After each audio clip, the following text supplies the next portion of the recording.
Si Makmak, pangarap niyang maging isang engineer.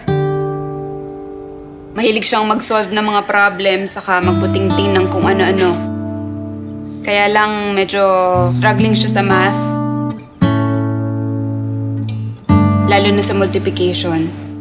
Nakaka-frustrate din, lalo na ngayon online classes na. Nakikita ko lalo siyang nahihirapan. Masipag yan. Aral ang aral, puro review. Kaso hirap pa din.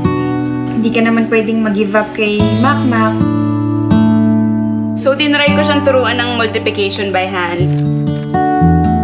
Paano pagtapatin, bilangin yung ilalim, i-multiply yung taas. Si Makmak kasi tactile learner yung batang yan. Mas naiintindihan niya yung bagay pag nakikita o nararamdaman niya. Kaya ayan, practice ng practice. Ganyan siya natututo.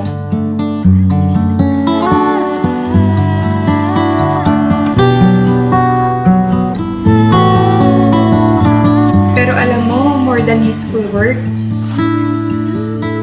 kung saan ako pinaka-proud kay Makmak, Kung gaano siya kasipag at kaporsigido. Congratulations! Big improvement! iba-iba talaga learning curve ng mga bata. Kaya, kahit gaano ka-challenging, basta para sa pangarap niya, Hindi po pwede mag-give up.